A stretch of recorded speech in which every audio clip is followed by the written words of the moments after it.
First off, I really appreciate the work QED does. You guys are great at thought leadership, convening, and sharing.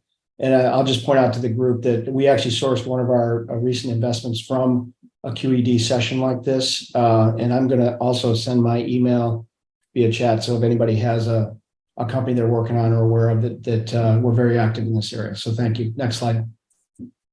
So IQT, just a few minutes here on who we are and what we do.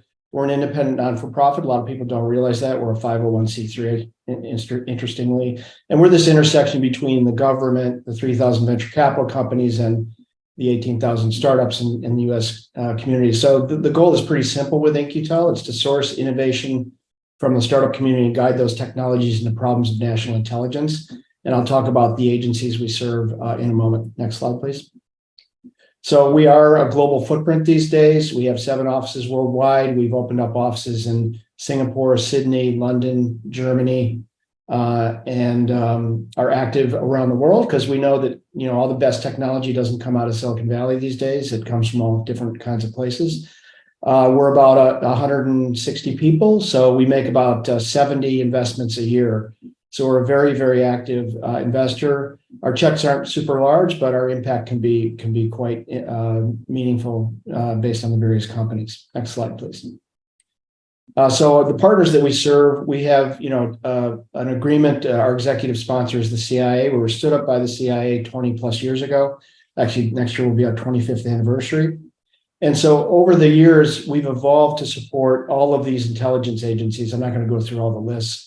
But the goal is to take these companies we find and then run pilots at scale against real problems.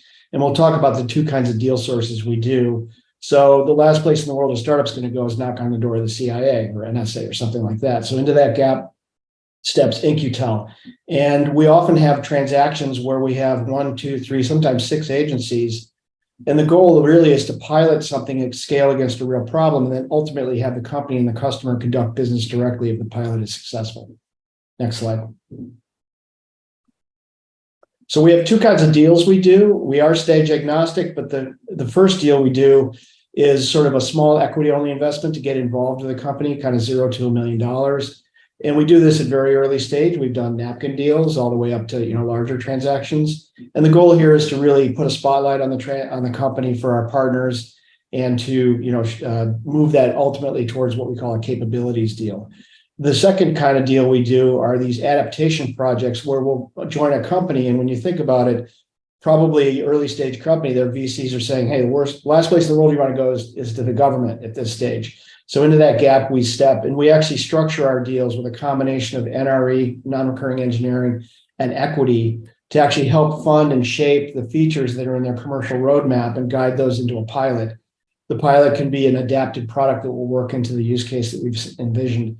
95% of the companies we invest in have never done business with the government. And so into that gap we step and we kind of guide people in like a rifle shot so they don't have to spin up a big federal group, et cetera. And when it works, the company and the customer take that pilot and convert it into a direct deal. Next slide. So these are the technology areas we focus in. I'm not going to go through the list, but we're very active in quantum. We've invested in every major quantum architecture on the compute side: D-Wave, Rigetti, IonQ, Sandbox, Universal Quantum. So the reason, these are competitive, but they're also very different approaches to the quantum problem, whether you're a trapped ion or a gate model or something in the annealing area.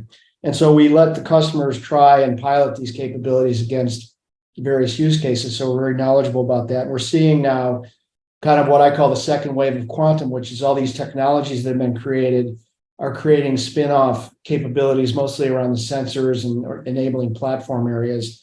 And we can talk about that later, but these are the primary areas we focus on. Next slide. And that's it. I've kind of run out of time here, but we're very active and we're excited to talk to the group today and see if we can help some companies.